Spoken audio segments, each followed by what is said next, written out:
where I would like to start. Is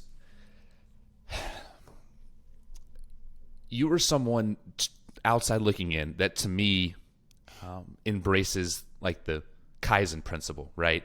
The idea that you are so knowledgeable of some of the things that you speak of, not because you read a book, but because you're immersed in what you're saying, in what you're doing. And there's a lot of people out there that, whether it's resting on their laurels, whether it's because I have a big Instagram following and giving levels of advice. And if anyone looks you up on Instagram, there isn't an Instagram to be found of James FitzGerald. And I find that fascinating. And my question is to you is like, where does that come from? Because a lot of people want to be like seen and heard and validated in what they do. And for you, I don't ever get that you're doing it to be seen or heard or validated. It seems to be something different of why you do what you do. Like, where do you think that comes from? Because I view it as something that's unique, because to me, I perceive it as contrary to what the world preaches. Yeah.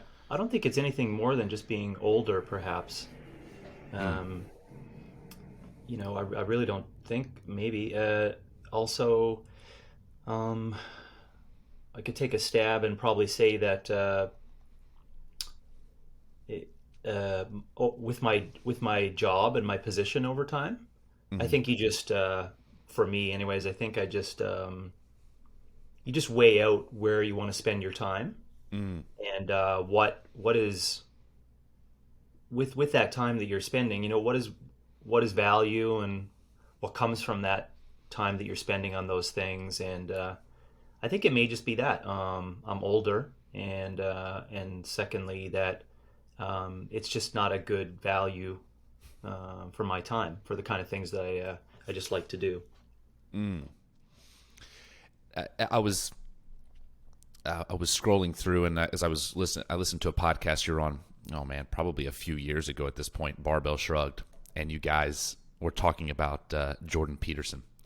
Hmm. Um, I'm a big fan of Peterson's work, and something that he said when I was I don't know, I think I ran into it maybe on an Instagram quote, but he said, "Act so that you can speak of what you do. Act so that you can speak of what you do." And I was like, man, that is James.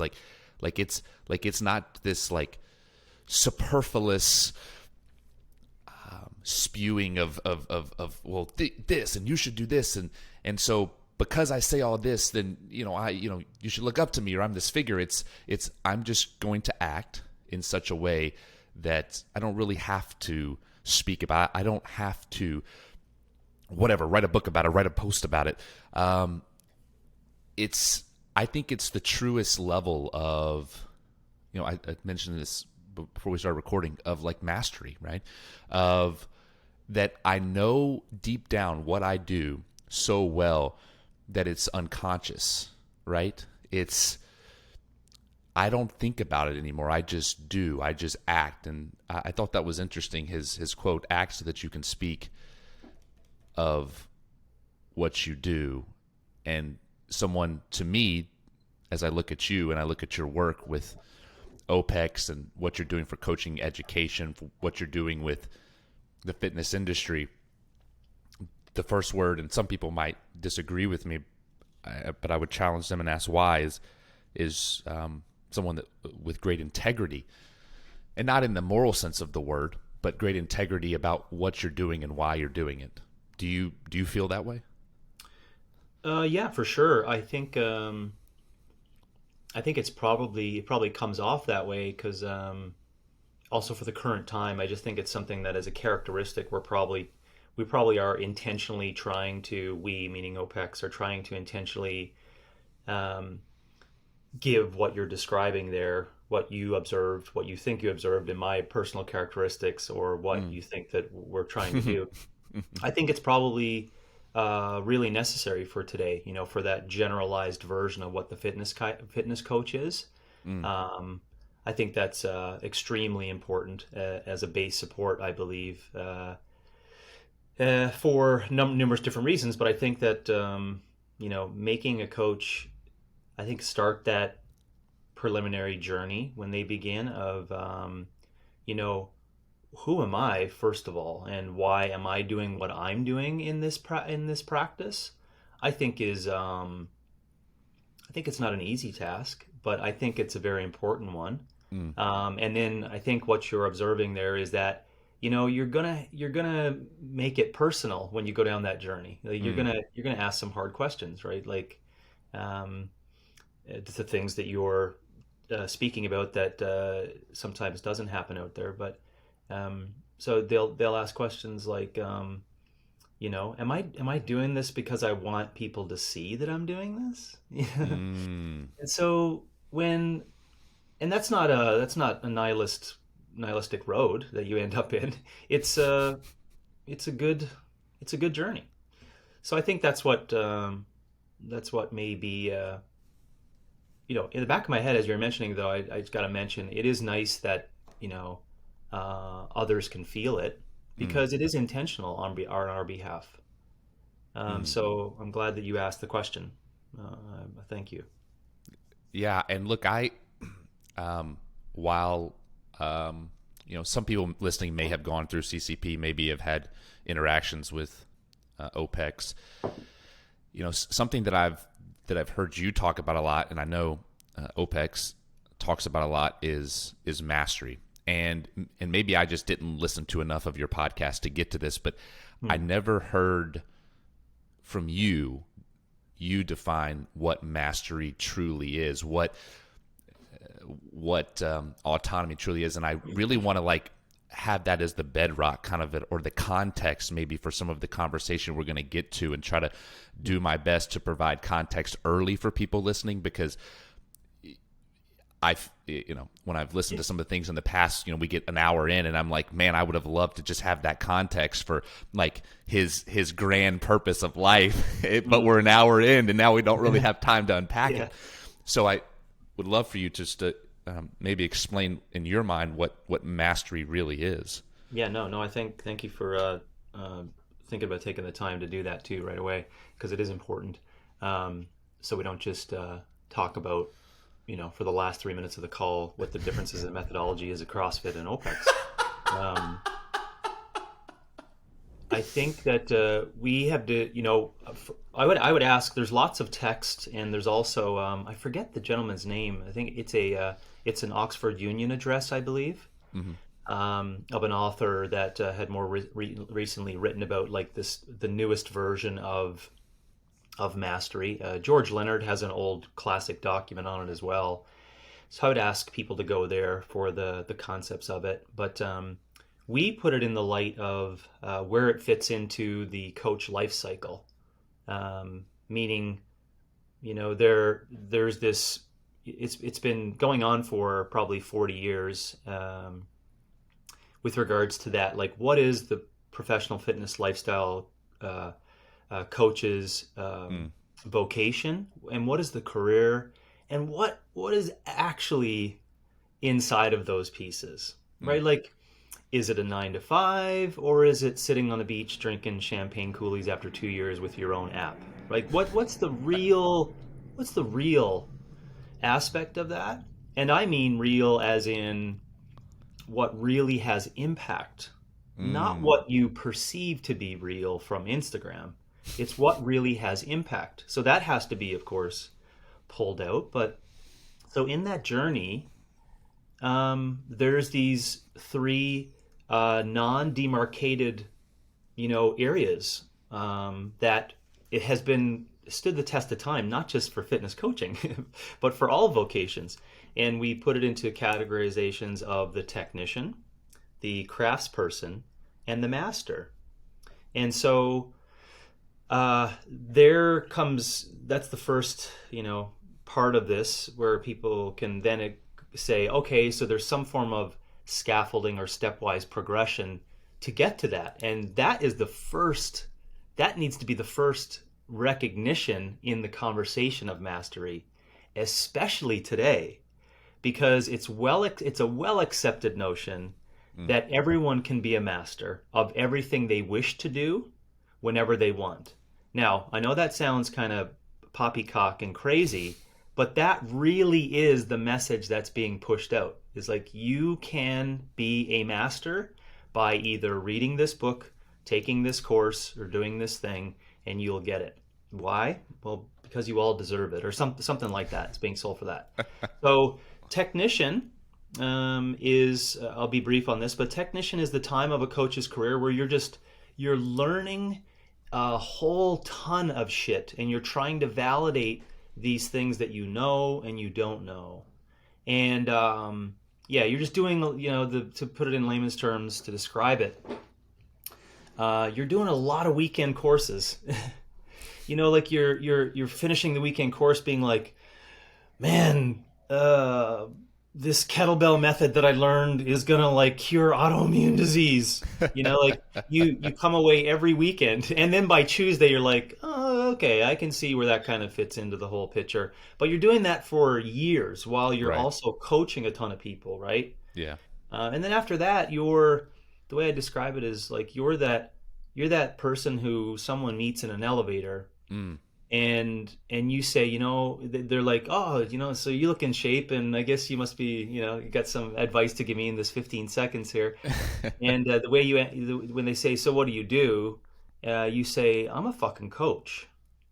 So when you're a craftsperson, you strip away all of those things that you have tested and tried, and now you're trying to create your own James system, right? You're like, no, this is the way I want to do it. And you probably would know if you banged into craftspersons out there on the street, right? They have created their own little business niche now, call it their own way, right? And they may not know that it's nothing different than anything in the past, but at least they feel in confidence that it's theirs.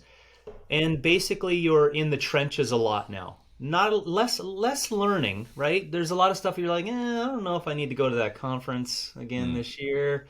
You just want to get shit done.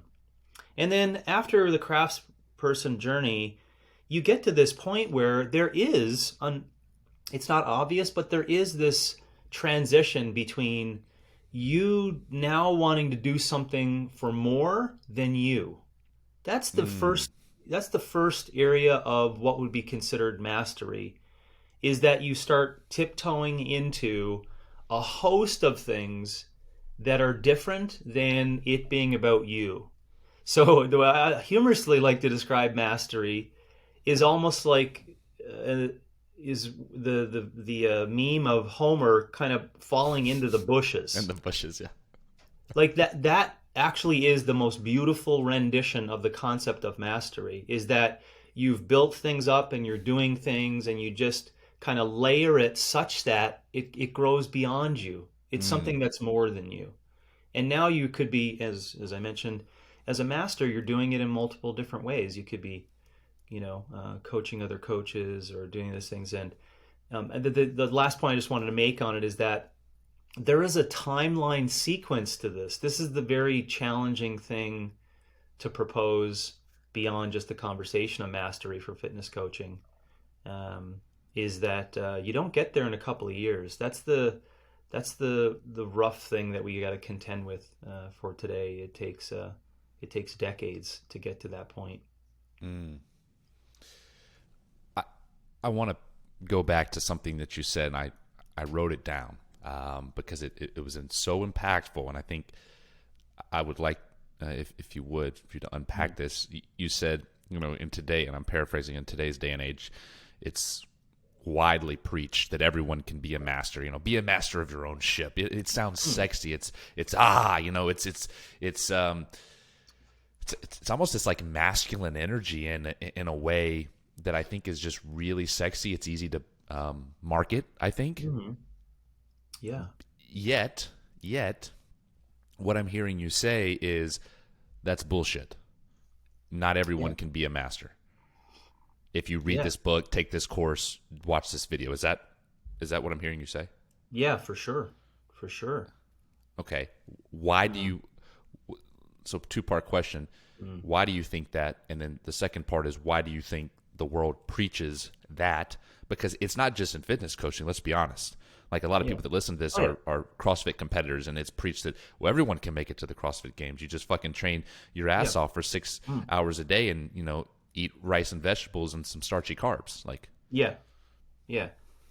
Well, I don't think there's a lot of really significantly, I don't think there's a lot of things to do today. That's how I'll start with it. I really do think that a lot of purpose in existence and living today. There has to be huge veils and fantasy on top of something inside of there. Otherwise, it doesn't seem worthwhile. I really do believe that's. I could be completely incorrect on what I'm sensing there, but I just don't think there's a lot of restless people today. I really do feel that. So the question has to be asked, why is that the case? And my observation is that there's not a lot of really important, interesting things to do today. And we could, go out a different line to get to how I would come to that. But so then if you have that, it should make sense of your second question, why that's being pushed today. Because, in the current landscape in which a lot of people live, not everyone, but a lot of people live, it's not reality, right? Like and this, that takes some stretching out too in my explanation of that, but it's not reality. So, just to give you some indications that are more close to home, people think that working out with others in the gym, 20 other people for a 60-minute class is called community. Another example is that people think that they have friends online because they follow them. People think that they're actually part of these really robust, time-tested, like 200-year-old community associations, right? Where there used to be real conversation and real decision-making, right, for civilization. And they really do think that a Facebook group is the same thing today for that. So you can see where even those who listen to those three examples are like, yeah, but they are real, but they're not real. They're not real. So the whole process, right? The whole process is, and we can make it for you and I for podcasting, right? Like we, as an example, a lot of podcasters believe they're really making an impact by putting something out there. That's fantasy, right? It's not reality.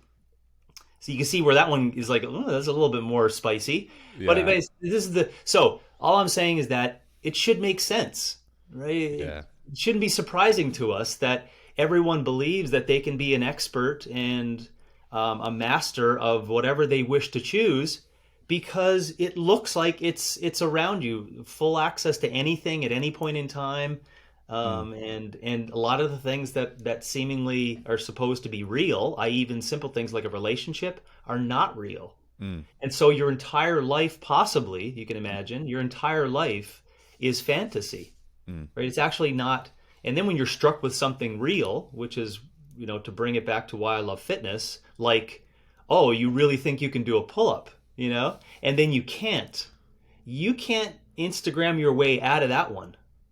I mean, that's a truth. That's a punch in the face truth. And that's why I love fitness, because those physical expression opportunities never lie. It will never lie to you. You'll always get the truth based upon physical expression. So you could see why it should make sense to you now as I finish that long-asked answer to your question of it. I love it. I'm really inspired about holding true to physical expression, because I really do think that it's the base level of people understanding some real fundamental truths. And if that could be a jumping board, then where that could go, right? If people are like, oh, I really thought I could do a pull-up, but then they made me realize I couldn't. And you know what? They accepted me for it, and it really didn't matter, but they gave me the tools to improve the pull-up. Maybe in life, I can go out there and possibly see those things too. Oh, I really thought that I was being underrepresented in this particular, conceptual idea of what I had as a community. But that wasn't true. That wasn't real. So how did I figure that out, right? I used the characteristics I learned from the pull-up situation. I got into the situation. I had conversation. They showed me I was right. I also found out where I was wrong. Aha. I came to some truths through the same process that I did with that basic physical approach. Oh man, I took a lot of notes on that. That was good. Two things. Well, I don't know if I answered your question, but I just was spouting what came to my mind initially when you mentioned the why is it present today where people want to be a master, and just to recap. Two things. The first thing you talked about, like, and this can get really dicey and down a rabbit hole quickly. Like, well, what is truth? Right? Like that's the right. And I don't know if I care to debate that. Like, it's just like, there's different schools of thought. I think, and I think it kind of ends down a rabbit hole that it's like, well, what is anything? What is real? What is not? And it's interesting what you said about just take it something that's close to home, the podcast deal, right? That the people think that they're going to put out this podcast and it makes a difference. And I've said on this show multiple times, because guests will say, oh, I'm sorry it was long-winded, or this, that, and the third. And I'm like, I actually don't give a fuck about ratings. Like, I want to talk to people that are fucking interesting to me. And if you're interesting to me, I just want to have a conversation with you. And if other people find that interesting, that's awesome. I think that's so cool that other people would listen to 2 people, 3 people, whatever, talk and think it's interesting. But honestly, I don't really care. Truly, deep down, I honestly don't care, because what's fulfilling to me is that I get to take a page of notes on what you just said and learn, have an opportunity to learn from someone that maybe we think the same way, maybe we don't, but it's the opportunity that otherwise I wouldn't be afforded. And that I consider myself to be lucky. And so that's kind of number one, because that did hit close to home, and I really appreciated the example. The other thing that I wanted to touch on was what you said about community. In running 2 gyms in North Carolina for about 5.5 years, that's the number one thing that I heard over and over and over again. What's different about this gym? Community. Well, then you start talking to other people, and that's what they all say. What's different about this gym? The community. The community of people, the community of coaches, the we do things together. Anyways, you get the point, and I think the people listening do as well. And I found that interesting, because you have to ask yourself, like, what is true community? Like, can you have true community without commitment to that community, right? And I think that's what kind of you touched on Facebook groups. The superficial nature of Facebook groups. There is no true commitment to that. So what makes true community? Because I think we say these things and they sound really good, and it's like, okay, yeah, I agree with what you're saying, but I'm asking myself, why do I agree with what you're saying? Like, is it enough just to say, well, that's not real community? And you use the example of the pull-up. It's like, and I agree with you, right? It's I don't know where the quote is attributed to, but it's this idea that there's no more true measure of a man than his strength, his or her strength, right? It's like, you can either do the 135-pound bench press or you cannot. There is no faking it. There is no Instagram photoshopping it. Like, that's bullshit. You can do it or you can't, and I appreciated that. So with that framework in mind, that truth, because I agree, that is a truth. You can do it or you can't. How would you apply that truth to, say, community? Like, what do you define as real community? And back to maybe what I referenced earlier is, where does the, I guess, the concept of commitment come in, right? Is that a thing where maybe you are not truly committed to that community, so it's not real. You could pull away tomorrow and like it wouldn't matter. The world just keeps going on.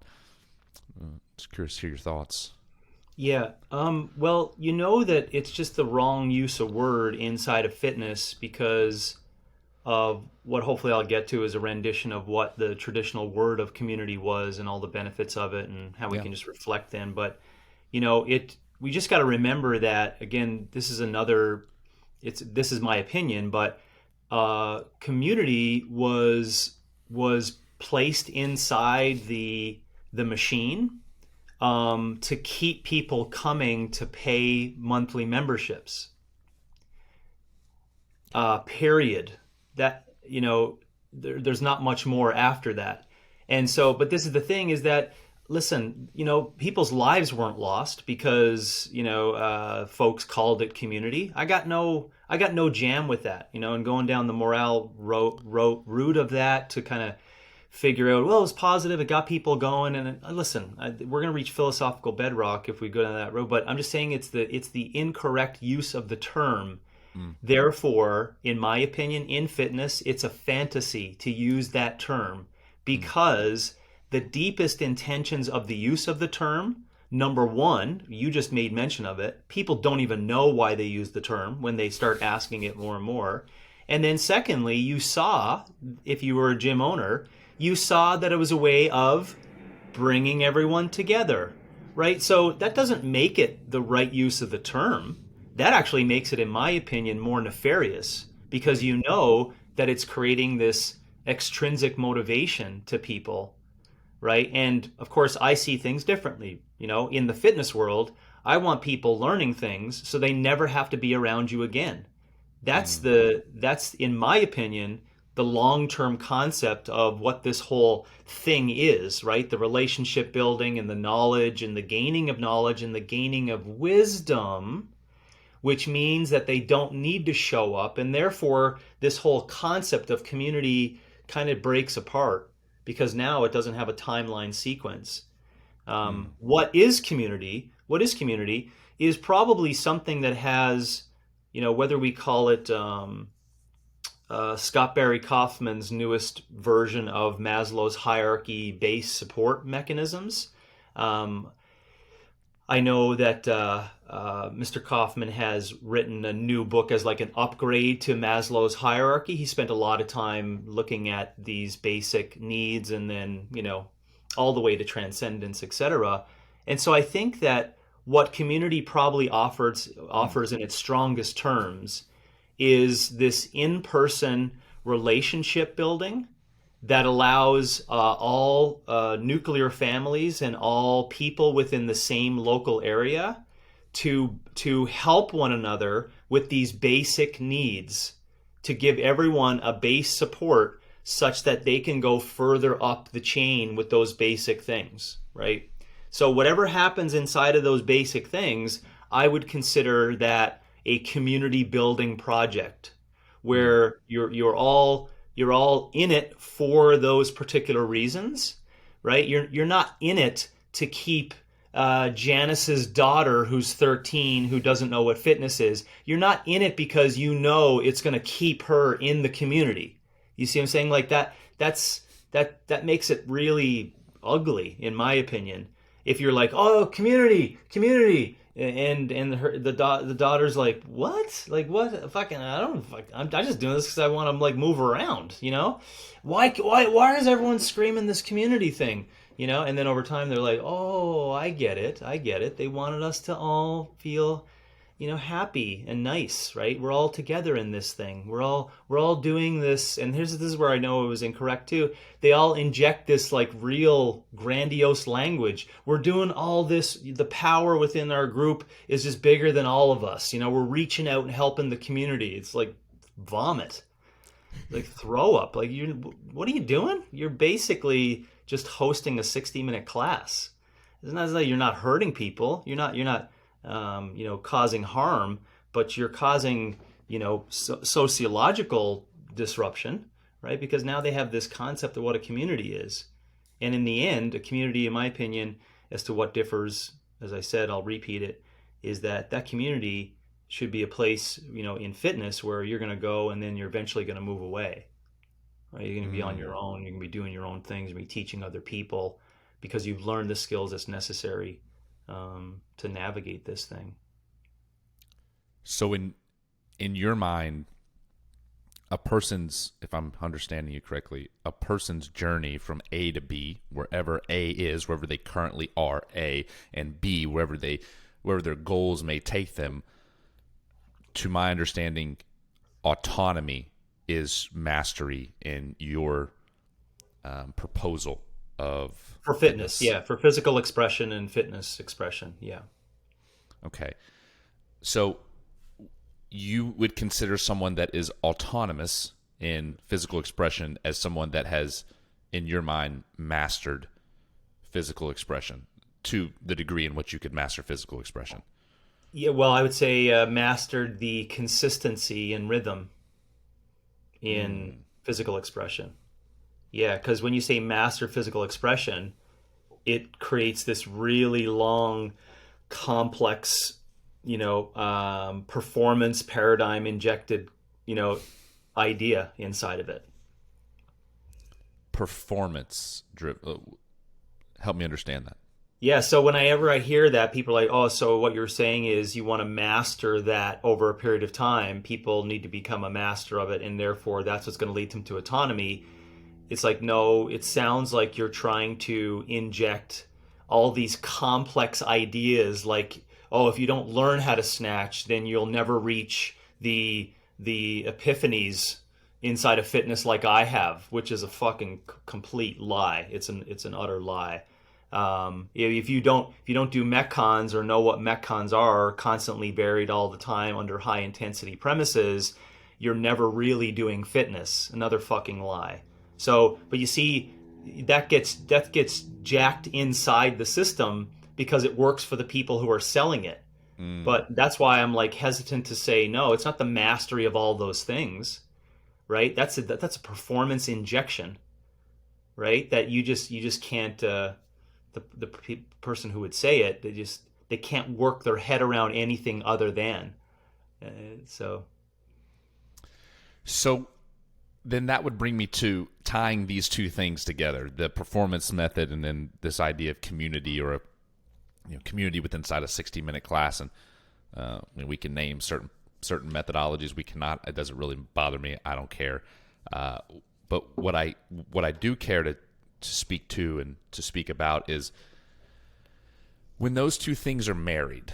And when I say married, this performance model of, as you mentioned, doing metcons, doing high skills, learning skill metcon snatches, right? This idea that this is the road that leads to true mastery.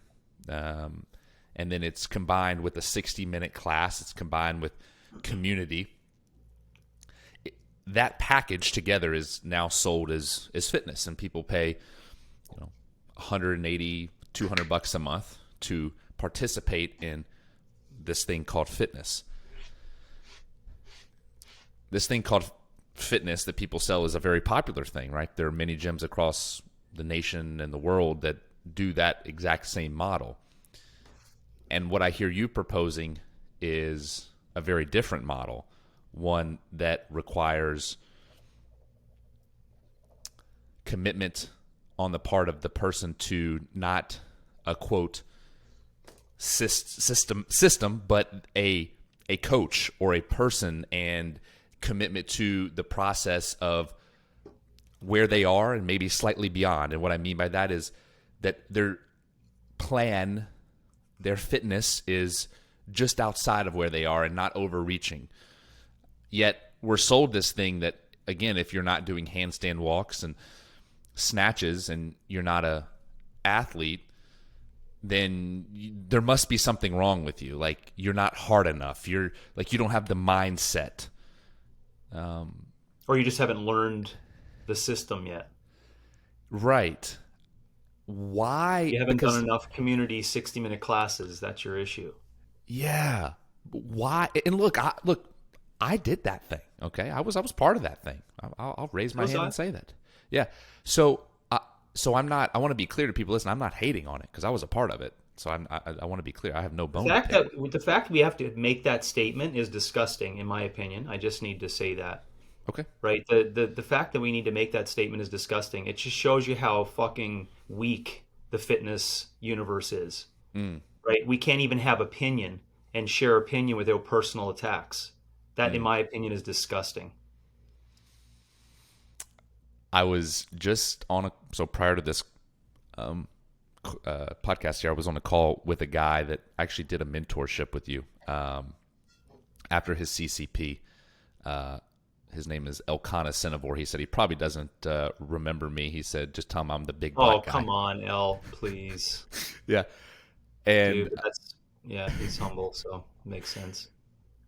anyways, so I've talking about coaching. I look, I believe in personalized coaching. I've been a client of L's now for 3 years. Absolutely love it. And you'll see how I'm tying all this together here in a second. I said, if I say big black guy on a podcast and it gets released, I said, I'll get canceled for that shit. And he just laughed and he said, it's so sad that that's the culture that we live in today, that you have to apologize for those things. And to your point, it's insanity. I'll just go ahead and say it's insanity that that's ingrained in us in such a visceral level. And I didn't even realize it until you said that, until you kind of called me out on it. And I was like, holy shit, he's fucking right. Yeah. It's too bad. So I want to refocus on the this performance model. Mm-hmm.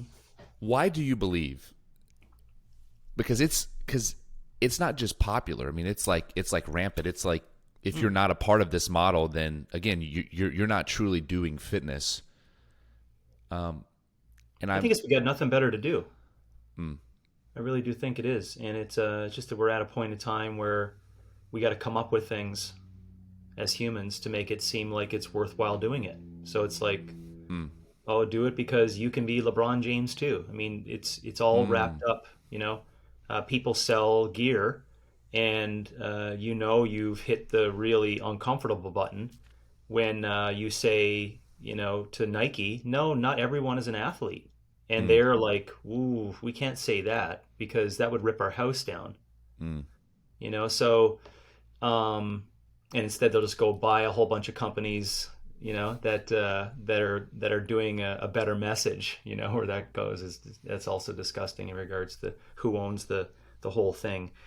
So I think we have, without you even answering the question, I apologize if you weren't going that direction. The reason why I believe the performance paradigm is injected inside of it is that it's, let's lend a little bit of positive concepts to, why people would like it. Well, if you've watched anything, like you could watch, I watched a 1973 film on Eddie Merckx on cycling. I was doing a bit of a dive inside that. My whole point being is that I think there's something deeply aesthetically beautiful about physical expression that I think other humans, even when they're 4 years of age, can see and spot. Like they can look at it and go, wow, like that is beautiful. Under the philosophical language of aesthetics, right? Like that is absolutely beautiful, right? Like what LeBron James did a couple nights ago, let's say, watching the highlights against the Celtics. Like, you know what I mean? Like, yeah. It should make sense to us that if, people who make money look at that and they watch the crowd as that happens, 70 years ago, and they leave the room and like, people really like this thing.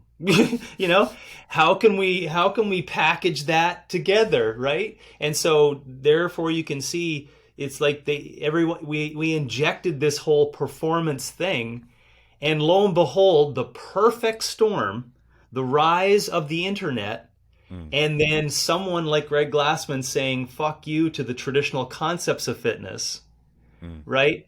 And then you putting that together, the performance paradigm inside of this age-old, like boring traditional concept of fitness, you got yourself a juggernaut. You got yourself a juggernaut.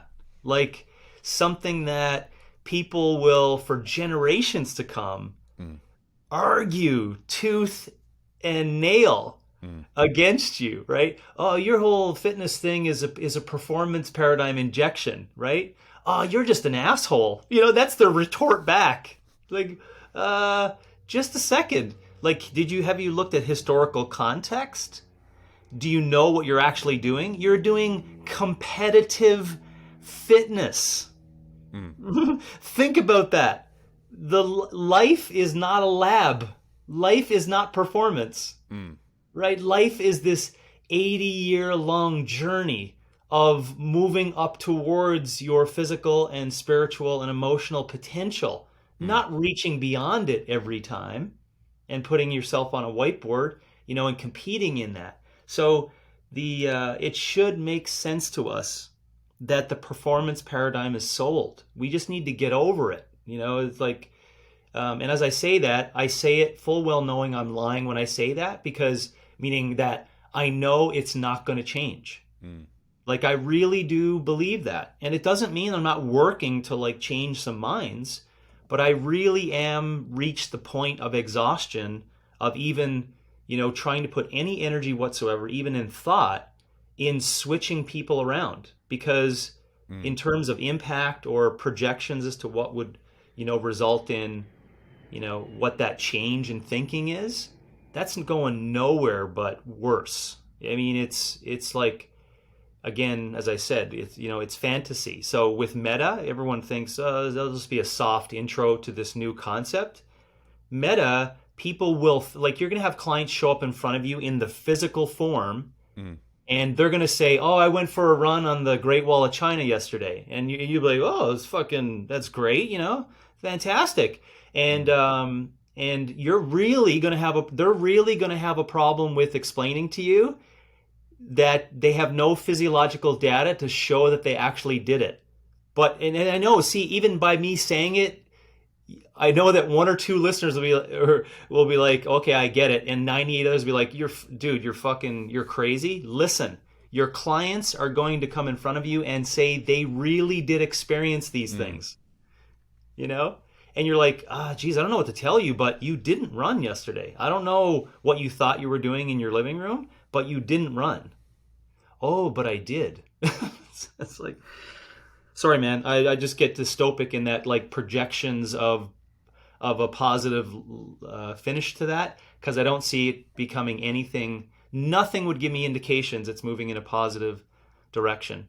If anything, you're starting to see indications where, you got to really put some guardrails down and work hard against that thought and those notions. And there's only going to be a select few who are willing to listen. I know this is going to open a can of worms when I ask this, but it's the next logical just question. What is the future of the fitness industry in your mind and how you perceive it?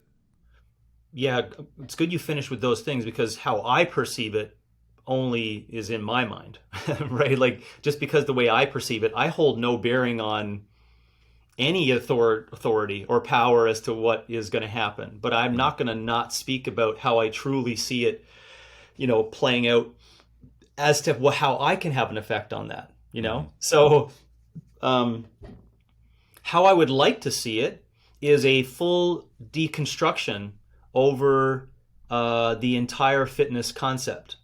That's what I'd like to see, meaning that the entire system gets torn away over a long period of time. So there actually is no such thing as personal training, fitness classes, fitness education, and all of this, what I truly believe is folly and a diversion tactic away from other things that people could be doing in their day. We're at this 30, 40-year mark where we put all this time and energy into making it all seem really complex to make money for a few people.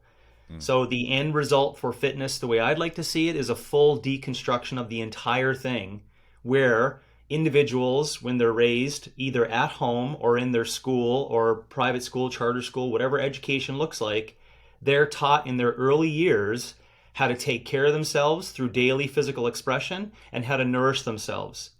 Now, not to sound like an asshole when I say that, but that takes about 8 weeks of knowledge. That's all it takes. It's that simple. It's that complex. There's nothing more than that. That, of course, can be stretched out another time, but that's the antidote, basically, to the answer of all those things of like what I said would be the full deconstruction of that.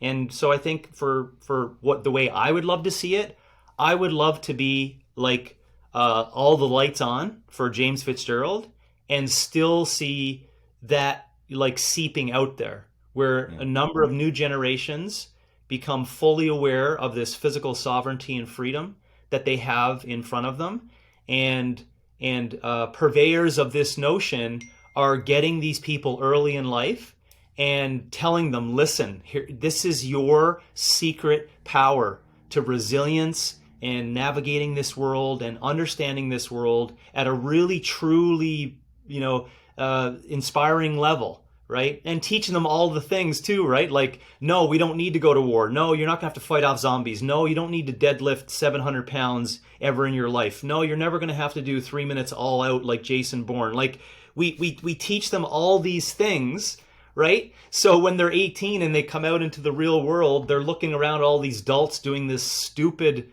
unconscious practice, going, why would you want to do that? Why would you want to do that to yourself? So that's what I would love the future to hold. So that would be my vision as to what I'd like to see it. Where I think it's going to go and move is like, I don't think there's any chance whatsoever of that happening in my lifetime, to be on the other side of that. I definitely am more of a curmudgeon, I guess you would call it, with regards to what it will look like. I see there's way too much power inside of technology and information sharing and let's call it attention media and the attention economy platform. I think there's base supports built inside of that now that wouldn't give me any indication. Some people would say, well, there's an argument to the differences in currency that are happening that could give you indications of some positive, new approach that can be built over time. I don't see any predictions whatsoever inside of that for health. So what I see is like just massive bio measurement companies or biomedical companies basically connecting to you. And so that when you wake up, they're basically in a half hour providing you with the pill or whatever thing you need to get you through that day based upon that information that they just gleaned from your sleep or from your previous day. And they'll be like, fitness pills, little things that can be, nutraceutical, micro nutraceuticals that you can take. Like it's going to be just dropped at your door from a drone from some larger company that's been measuring you, basically. And that's what's going to be called My Fitness. Holy right? My fuck. Fitness now is going to blend into whatever that's going to look like. And I really think that's going to be the case because we don't need to do these physical practices anymore, and more minds will get aware of it. And I think just over time, it's going to be maybe just a select few who still play sports, and then everyone else who's just like rambling, in search of something. And all of us, including currently what it looks like today, all of us are just making money off these adults. We're just making money off it because we're making them look at this in such a complex light that they're like, oh, you must have the answer. Oh, you must have the answer. Oh, you must have the answer. And they'll just go on for 40 years like that in their life and never really learn anything about that autonomous concept of fitness. So listen, you asked, so that was a dump of 2 lanes there.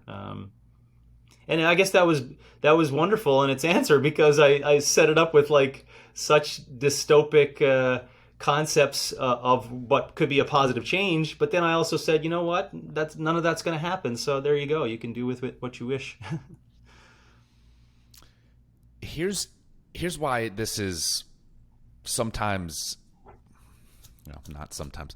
Here's why it's eerie. What you just said. Obviously, it's dystopic in its very nature, but most of us wear a variety of fitness trackers, fitness things that track these metrics, these biometrics. And what's eerie, the eerie part of this is how you connected the two, that they would get quote unquote, or we would perceive them to be quote unquote so good and so accurate in predicting what we need based upon a variety of things: heart rate, HRV, sleep, activity, whatever.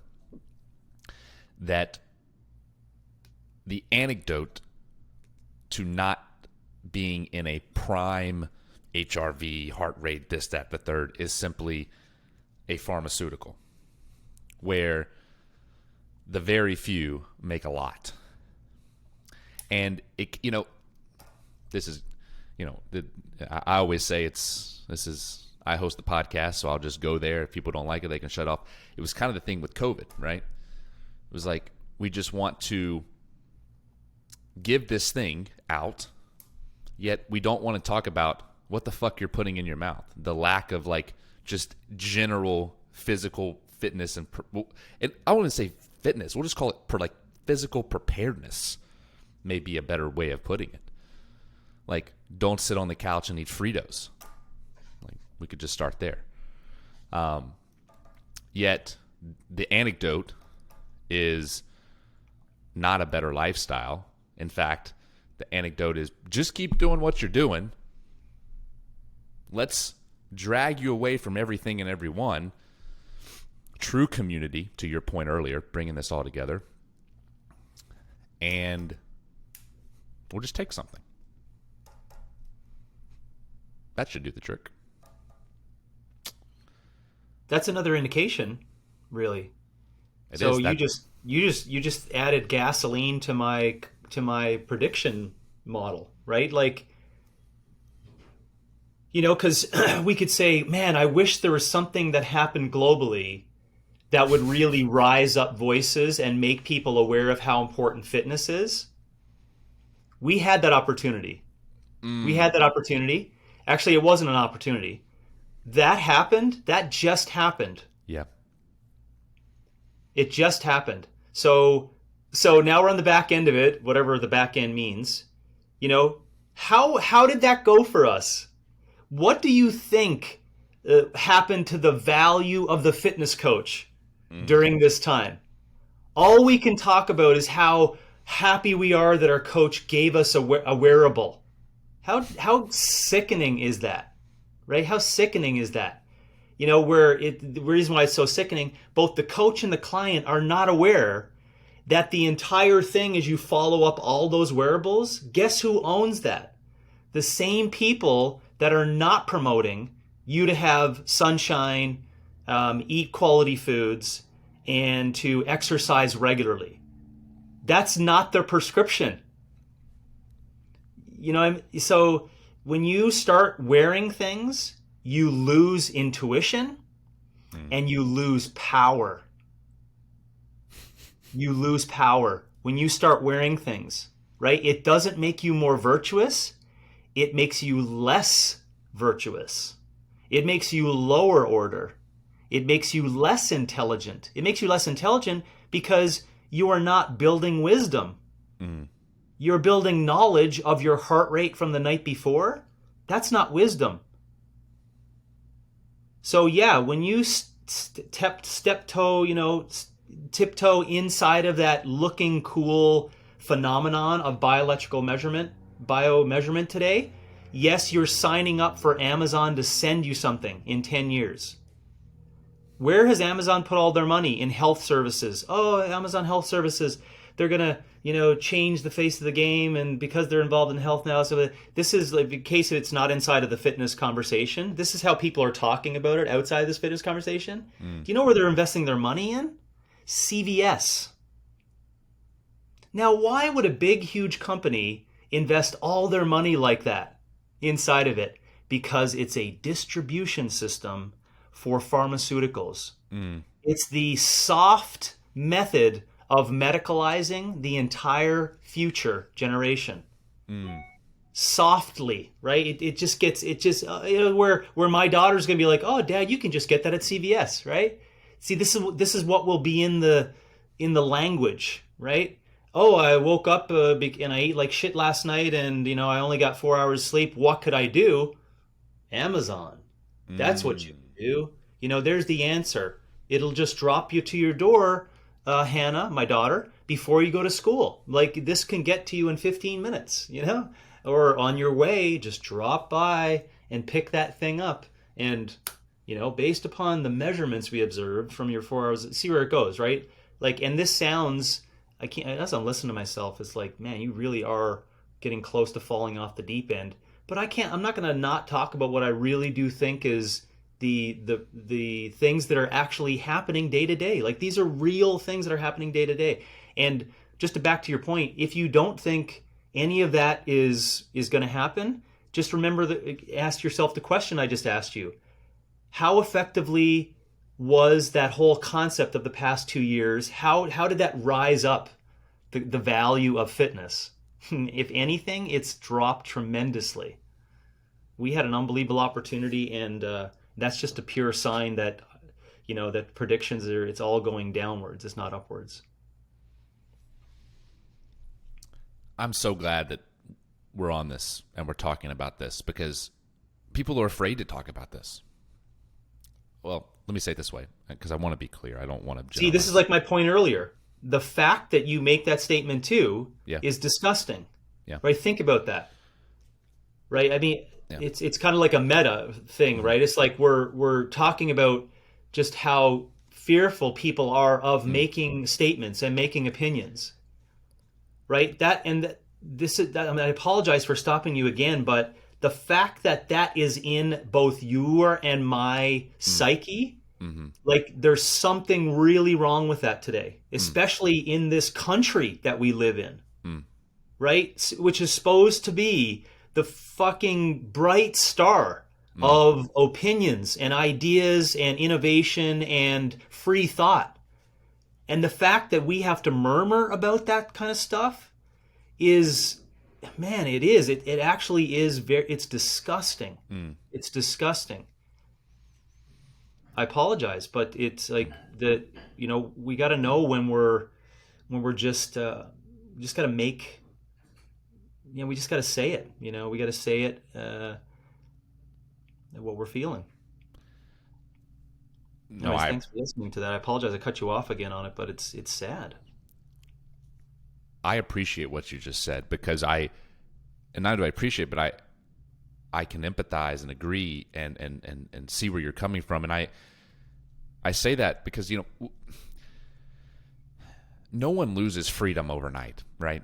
No, it doesn't just happen in this like chasmic like vacuum of like, whoop, there it goes. There's all the freedom. There's we're enslaved to this thing now. It's one bit of speech at a time. It's one bit of action at a time. It's domino by domino by domino. It's not,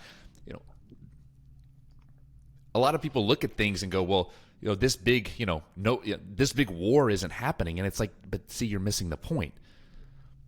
It's these tiny little battles. It's this person got canceled on Twitter. This person got canceled on, for saying this on this news station. This person gave this speech, and now there's riots in the street.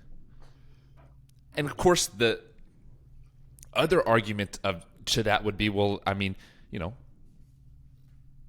hey, if we don't agree with what someone is saying, we should speak out. But then it would bring up the point of, yes, I understand what you're saying, but wouldn't that give you the right to then say and give and express your opinion, right? If I have the opportunity to retort and to say, no, you're wrong, James, well, why shouldn't I, or why shouldn't you have the opportunity to express what is true to you?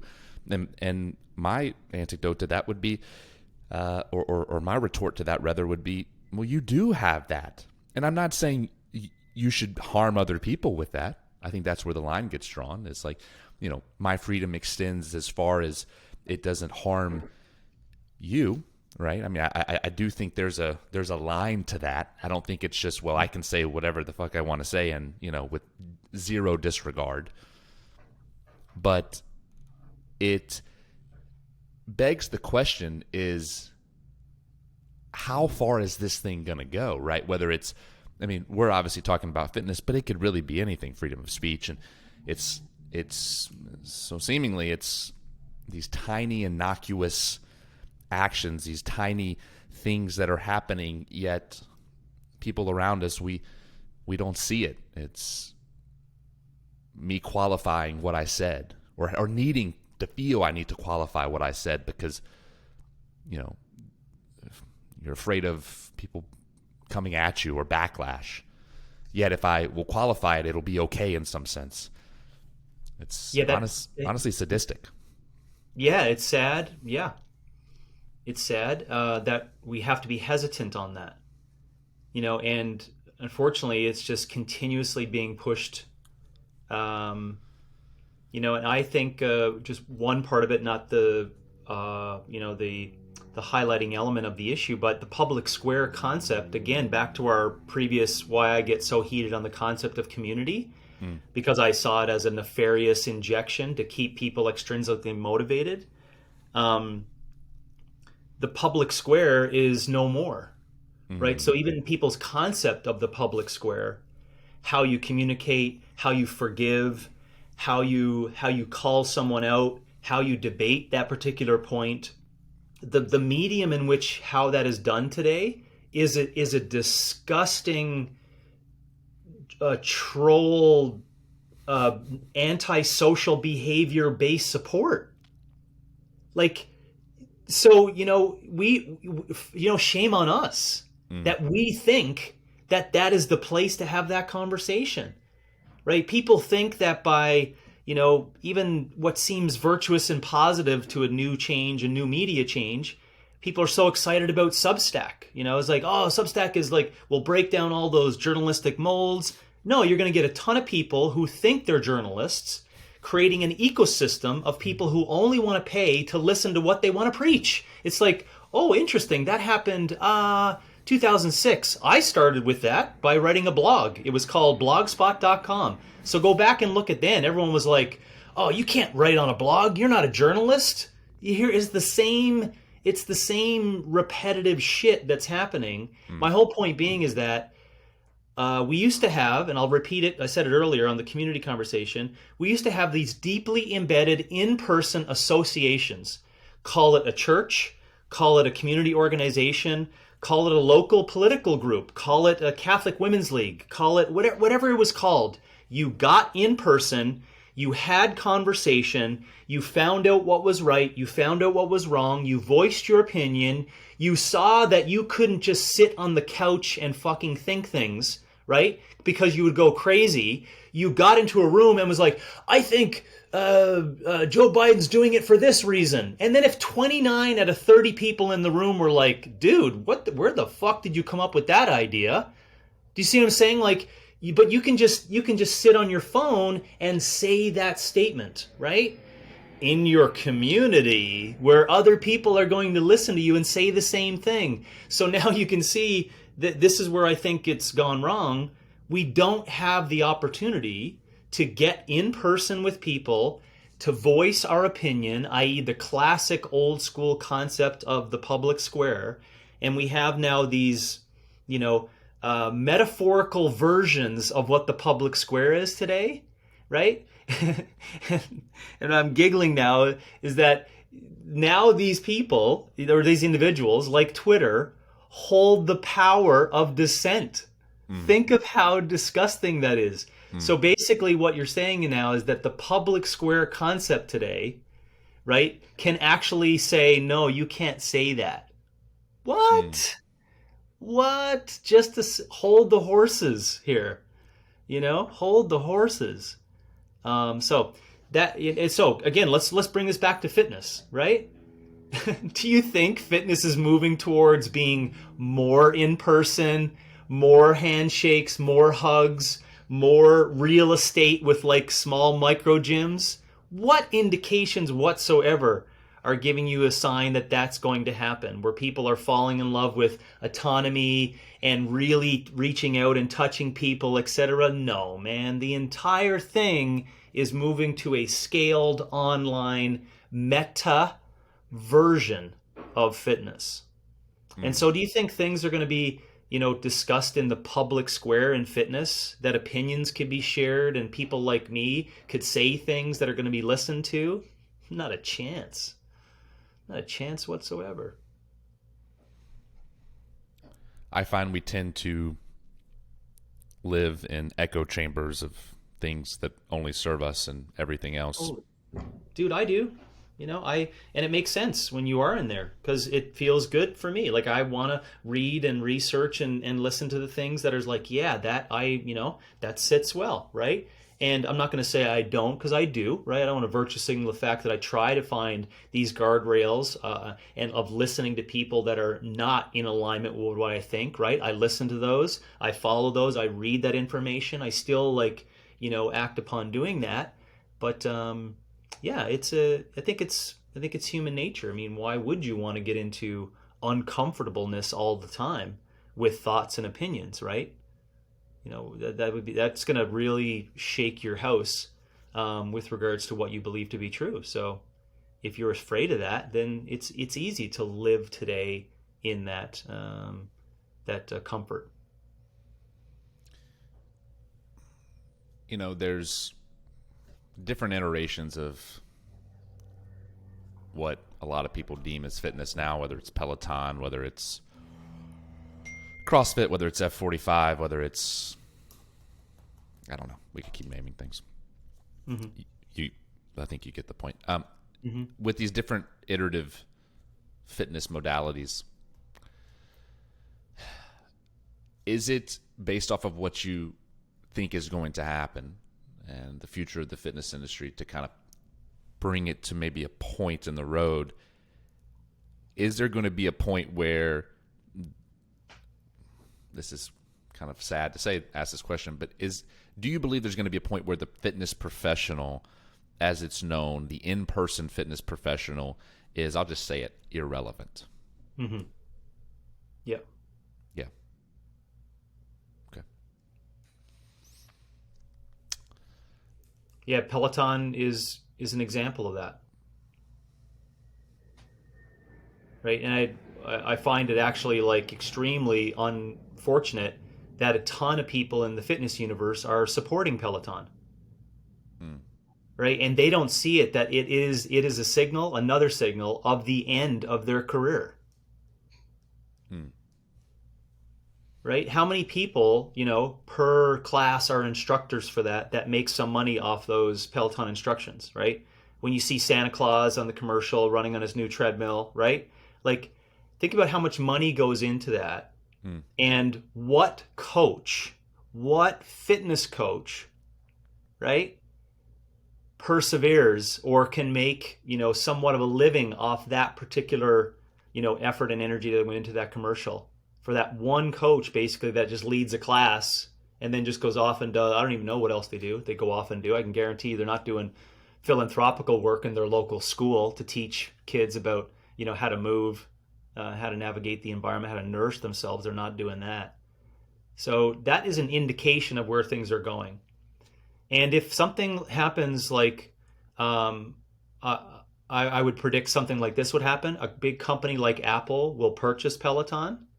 When something like that happens and you get these wars happening between these big, huge conglomerates, right? Remember why they would want to get in that game. Again, it's back to my point on Amazon getting inside of health services, right? And they're like, oh, we want to get in the health game. That's garbage front end talk. Do you know what it means? It means that big pharma on the back end for this company is going to make a shit ton of money for our shareholders. That's exactly what it means. So when you see things like Peloton getting bought by Apple, or now with Apple Fitness, right, being so virtuous and beautiful, right? Yeah, that's the sign of the end. That's what it is, the sign of, because they're going to put so much energy into making that come down to $9.99 and a Netflix streaming concept to that person, which, remember, in the end is just going to be through goggles, right? They're not going to do anything. They're going to and I know you're laughing at me and people think that's humorous, right? Give it time. Give it time. And then now you've got what? You've got me pumping out a huge number of coaches, right? Saying, listen, we need to be in person. I need to build real relationships with you, right? And a huge number of people are just walking by going, listen, dude, there's this $9 app. It comes on my streaming TV. Mm. It gives me everything, all these things. Oh, food profile. Oh, individual food profile. Oh, heart rate variability. Oh, it measures my, what I mean? Like, it's Mm. $9. It's $9, right? All the while knowing, remember, they know they want to make it $9. Why? Because there's a lot of other things you could purchase next to it. Lululemon gear, a fucking jump rope, it's all this, a pharmaceutical, which kind of sneaks its way in, right? Oh man. I'm It's the honestly, tone this morning. I don't know. It's the tone. It must be the time of day and the way the sun is on the, hitting the globe. But I'm laughing because I see the truth in what you're saying. I see the evolution of these wearables, whether it's Garmin or Whoop or whatever, and it's, we'll buy this next thing. Now we can do blood oxygenated levels. oh Ooh. yeah, yeah. And I'm not hating on, and I want to be clear. I'm not hating on those people, because I think that when, at least from what I've heard and I understand, I believe in the good in people. I do. I believe in, inside of every person there is good. And maybe that is wide-eyed and bushy-tailed and, Micah, you're just a southern boy that don't know nothing. Right? Like, maybe it is that. Maybe. But in my mind and in my heart, I don't want to believe that. I want to truly believe that inside of every human being that they're good, that the creator of whatever, Whoop, I'll just use them, because that's something that a lot of people have that probably listen to the show. That intention was good, and maybe I'm wrong, and maybe I'm just saying that to placate my own thoughts and my own feelings, maybe. But I would like to think that. Oh yeah, for sure. But I mean, people still you can hold both of those things though. Mm-hmm. So remember, all those people and the inventors of Whoop can still have those deeply embedded positive intentions inside. Mm-hmm. But when you have someone come and knock on your door and say, we're going to give you $400 million cash tomorrow for that, do you really think you're going to say, well, what do you plan to do with the information? Come on, dude. Come on. Right? So yeah, listen, I get it, but you got to keep remembering too, as a lesson I could share with you as an older individual. I still always did have that notion coming in. Everyone who comes in front of me, I approach it as like they have been sent or somehow on their journey for good reasons to be in front of me, and I have to be grateful that they are here. Right? I always said that. And I used to language it different ways all the time. You can go back and even CNN 10-second clip me if you want, right? I used to say, there's good in everyone. I'd say it in different ways, right? But remember, that doesn't mean there's wisdom in everyone. Mm. So if people can have a lot of good, but if they had a veil over them that someone was in control of for 30 years, you could still have good, but you're really not wise. You're not aware. Mm. I heard So you someone. can have two of them at the same time. So I agree with you, right? That I if anything, because we need a lot more people out there, don't ever let someone like me tell you that to change those notions that you have of people. I think that's a really great, admirable human trait to have, and I would ask you to keep, holding true to those. But remember that, there's a continuum of, what good means. And good does have to get to the point of awareness. Mm. I heard someone say it like this, and I'm not sure who to attribute it to, but it's this idea that what makes you wise is not experience; it's evaluated experience. It's awareness. It's learning from those experiences, and that's stuck with me and I can't, for the life of me, I wish I could attribute to someone that told me that, because that was a very wise statement in itself. But but unfortunately I can't. But I think about that a lot. Like I really do. And this may seem morbid, as I will sometimes contemplate like my own mortality and things. I'm a fan of Stoicism. I think there's a lot to be learned there from the Stoics, and I don't agree with everything, but there are a lot of things I do agree with, and I think one of the things that I find to be helpful and useful is to contemplate your own mortality, and as you do that, through the lens of, because all we really have is our experience. I mean, let's be honest. Our experiences make up everything, right? I mean, our experiences make up our reality. To some extent, you could go as far to say we're limited by our experience. And so how I feel is the least I can do, the least that we could do as human beings, is to evaluate that experience and to ask things like why or how or, how come? And it's something that I try to do a lot. And I think something that has helped me with that is, once I got married, that kind of sped some of that up a little bit too. I think marriage has a way of doing that. That may be a topic for a different time, but sure. I see you shaking your head. So you must agree to some extent. Yeah. I don't know. It's something I think about, and I think about why do I think that? Yeah. Well, I can't answer the question as to why you think about that, but it does make sense as to why you would. Yeah. I think if anyone is continually on the, let's call it the virtuous, open-minded approach to living, you're eventually going to keep asking those questions, right? You're gonna hear something and go, interesting. You're not going to go, oh yeah. You're always going to have this like balance between skepticism and openness, I guess. It'd be like, oh yeah, that's interesting, but I'll just sit with that one for a bit, and that's called openness, and that's how you live your life, right? Is it just adapting, little adaptations, adaptations all the time, right? It's an evolutionary thing that's built inside of us. We can. That's the greatest thing about us as humans, that we can adapt to things. It's also the worst thing about us, because we'll adapt to things that will make things easier for us.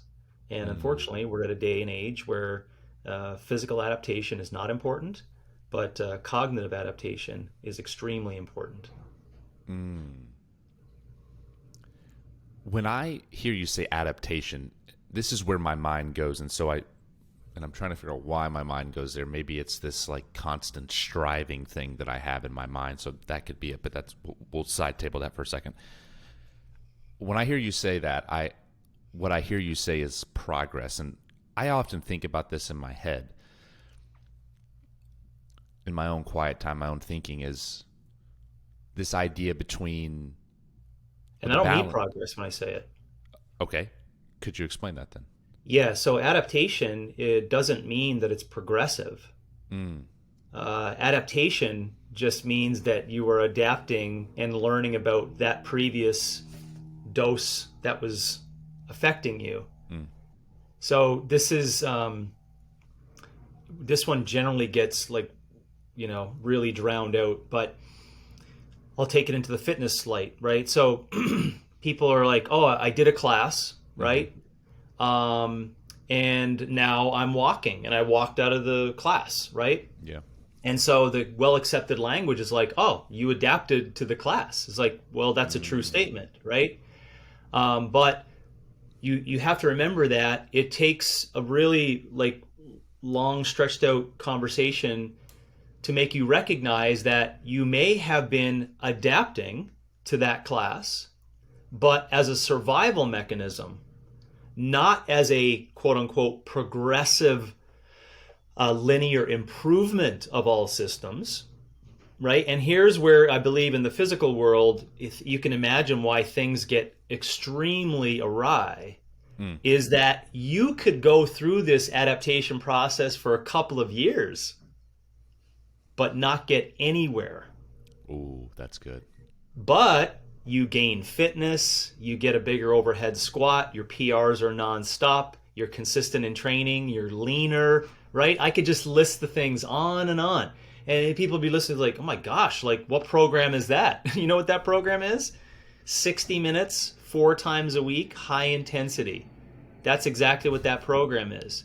Oh, so what you're saying is that at the end of that, there's truly no adaptation? No, there's not, because you've created what's called compensatory adaptations. You've basically said, well, how in the hell am I coming back to my Tuesday workout? I know how you come back. You normatech that shit Monday night. You have lots of post-workout, glycogen replenishment. You take this new ashwagandha supplement that's ironically sold under the table at your gym now. It's like sneakily put into mushroom coffees that everyone's so happy about, but really it's an adrenal adaptogen. You see, it's like, but that's what health and fitness is, right? No, no, no, no. No, that's duct taping. That is duct taping. You're actually not adapting.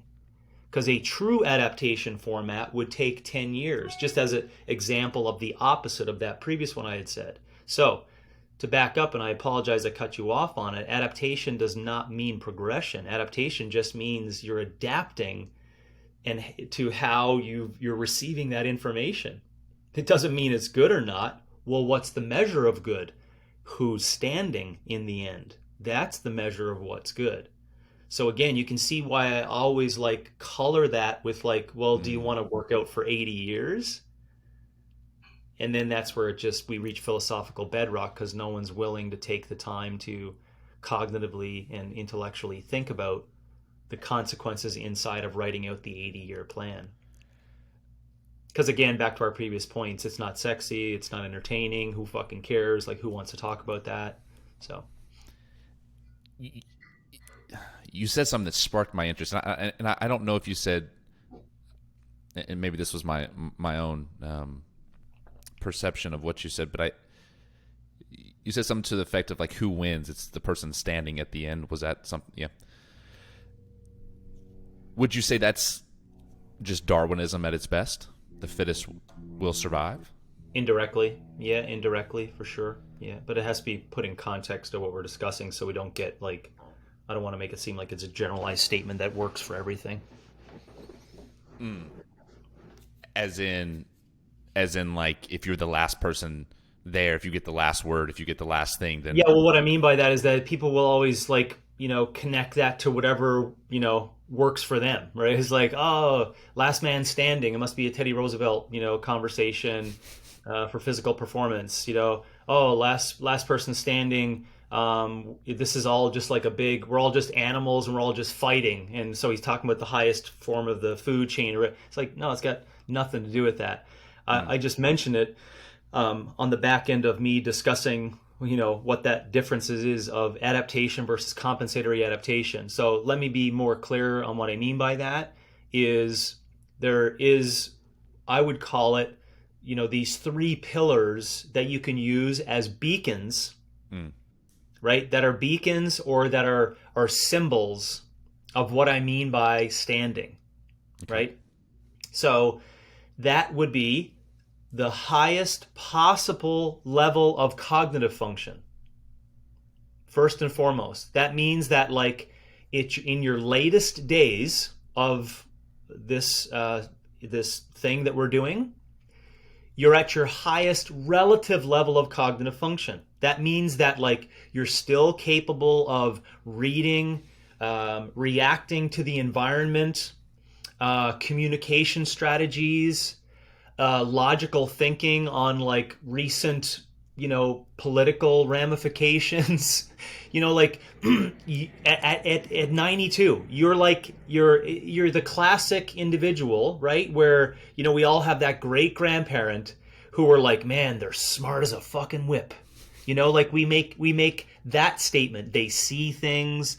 They remember short term. They remember medium term. They remember long term. Okay, so I've just described that. That's what I mean by highest cognitive function. Secondly, standing, quote unquote, the second pillar of it is the highest possible relative physical functioning for the time. That means that, and all the purists in physical education love this, right? That means that like you got to get to the ground and get up very quickly. You got to still be able to perform like walking lunges. You got to go up and down stairs with no problems with regards to your conditioning. Your stability and balance in an unusual environment is good. Like all these physical, you got to be able to walk 90 minutes a day. Why? Because that's your daily practice. So all these, this is physical functioning, right? So, and so that's the second pillar. And third is this contentment, right? This deep level of it's not happiness, it's contentment. It's that little smirk that you see on older people, that they could on the next day leave this planet and be extremely proud of what they did in their lived experience. That is called contentment, right? So many relationships and challenging conversations and generations of children that they've lifted up, right? Just this deep level of contentment, right? So that's the third arm of it. So if that's what I mean by standing. And so I give that concept because we all need a true material, real beacon for people. And then when we have that beacon, if you actually like think really hard or really long or contemplate it whatsoever, you'll start seeing that a number of the things that are in front of us today are not practices that are leading to those three big pillars. So when you start that conversation of what those pillars are, i.e. last man standing, you're going to start doing things tomorrow that are going to be like, interesting. Is this going to set this person up for the three pillars that I heard James like just loosely talk about, long-term goals, right? And I mean, who could argue against that? Who doesn't want to have most humans get to that point, right? You know, said a different way, extremely happy with a life of fulfillment, right? Doing pull-ups when they're 90 and like having really challenging conversations on the newest things that are going on in the culture, right? Who would not want that, you know? And to bring it back to like reality, I can tell you this, a dirty little secret. Everything that we're giving to 20 to 30-year-olds today for intensity and like thinking it's going to be the panacea is not going to get them that. Not. You're actually working them away from that. Of course, that brings into like a bigger argument is like, well, you know, why have sport, right? And well, we know why. Again, it should be no surprise to us. It's like beautiful physical expression. Yeah.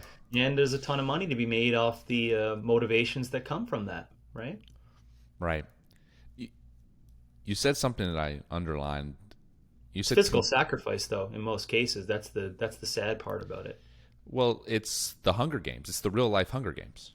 Pretty much. You said something that I underlined.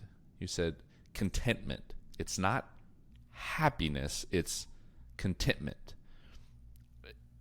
You beautifully described contentment, but it begs the question then, well, then what is happiness? Well, happiness used to be the placeholder for that exact same thing, right? Especially, you know, as I've been trying to learn more about American history and the documents, the pursuit of happiness did actually mean something with regards to what happiness was relative to the current culture at the time and what we were going after as this large, project for that. But it's unfortunate that I think I can make an assumption, and I'm not technically super wise in this area, but I'm making a presumption that it was the whole positive psych movement that killed it. The positive psychology movement in the 90s, maybe into the early aughts, and I kind of was part of that, so I kind of could sense it, like what's really happening right now in like day-to-day action. and keeping up with the Joneses, and this is what stress is, and you just got to, like the Stuart Smalley SNL concept, if anyone Yes. remembers that. Like SNL is always an indication of the sign of the times, right? The humor is always an indication of some of our deepest, shittiest things going on. Wow. But the Stuart Smalley concept was my that's what I came through, right? Mm. Get in front of a mirror. You're smart enough, doggone it, people will like you. Anyways, that whole thing, I think, made people like search for how do I get to happiness? Do you see? Instead of this old traditional concept of it's the pursuit of it, but you're never really going to touch it. But positive psych, I think, made just a ton of people believe, no, I can actually grab it. And then, of Mm. course, you know where that goes into it, hedonism and pleasure, and and it just goes down that whole route of like, I'm really happy. Is like, you're not happy. Something is going to happen here that you're not, you haven't built a great base support of, that you get like a nudge, and all of a sudden you're tipped over and you're extremely unhappy. And of course, parallel to this was the positive, I would call it a positive conversation around mental health, but we created paralysis by analysis with that new conversation, where all of a sudden it was like, oh, it's a problem if I'm depressed and I'm happy, and I'm depressed and I'm happy. Where it was well accepted many years ago is like, no, like that's life. Like life is going to be full of ups and downs. You're going to have periods of 2 weeks, prior to finals in high school. I'm not sure if anyone had that, but to me, I was really anxious, for 2 weeks prior to that. And that was just my own personal thing, but I was extremely anxious, missed sleep, like, but it was just a part of, and I remember, as I say that, I'm not like leaning on the fact that it's not important, but this whole positive psych movement did this to us, right? We Mm. made us think like, oh, it's very unusual that you have these periods of depression and happiness. Like, no, actually, that could be a lifestyle thing, right? I mean, I could give you ideas to how to manage that with your exercise and great foods and whatnot. And it's just possible that you're working through something. So Mm. let me work with you and through with you on this. Anyways, my whole point being is the contentment language is better for today, but I should say underneath it, it still has the base Yeah. support of our traditional concept of happiness. When you said that, it brought to mind this quote I really love. It says, we tend to question all of our beliefs except the ones we truly believe in, and those we never think to question. What you said just encapsulates that in my opinion so well, because that's so true. We think there's something wrong with us. We think we need, back to what we talked about earlier, we need to take a pharmaceutical because we're depressed. And the reality is, life is fucking tough sometimes. It kicks us Mm-hmm. in the teeth. Mm-hmm. And And back, it's folly, And I think that understanding is a great way, let's call it, use our word of the day, the antidote to all that. Like, I mean, if you just approach things with like, listen, right, I am super grateful that the James FitzGerald project is actually in his existence, and you start with that, right? uh, you don't even have to go outside of your own thoughts, right? I mean, just stay with that. Be like, listen, this whole thing, I'm just fucking happy I got to experience this, right? Because wow. it's unique. No one ever will see it the way I'm gonna see it. I mean, that's pretty fucking cool. If you start with that, then you can see all the other shit outside of it is like, listen, fucking jobs and school. I mean, that's just a part of the game, right? It's just a play. I'll just do what I need to do. But you're still saying, all the time, listen, I'm just happy to be I'm Mm. just happy to be. Mm. Just to be. Um, I find what you said to be very impactful about that all these things on the peripheral are part of the game, yet we make them the game. And I think mhm.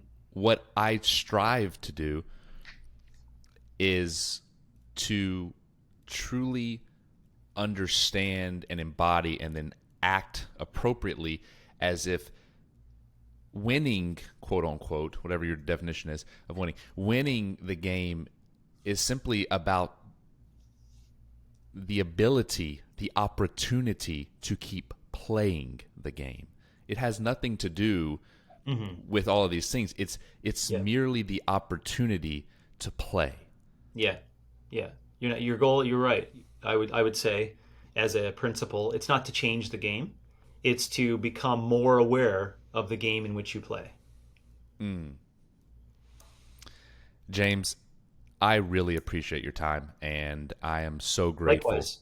that we had this conversation. I can truly say if 0 people get 0 out of this, and I doubt that's going to be the case, but I have a page of notes that I've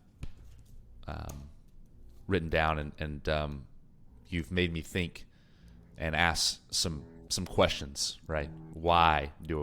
Back to what we said earlier, why do I think these things? Why are we saying it like that? Not just that we're saying it or been told to say it, but why? And I know I'm better for our hour and a half today. So I want to say thank you. Yeah, and thank you for your questions. I learned some things too, and that's always helpful. Awesome.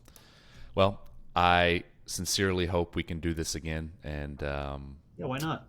yeah, why not? Round 2. There's plenty of 2.0s and 3.0s just out of what we discussed today. Yeah, All let's right. do it. Thank you, James. Have a great day. Okay, take care.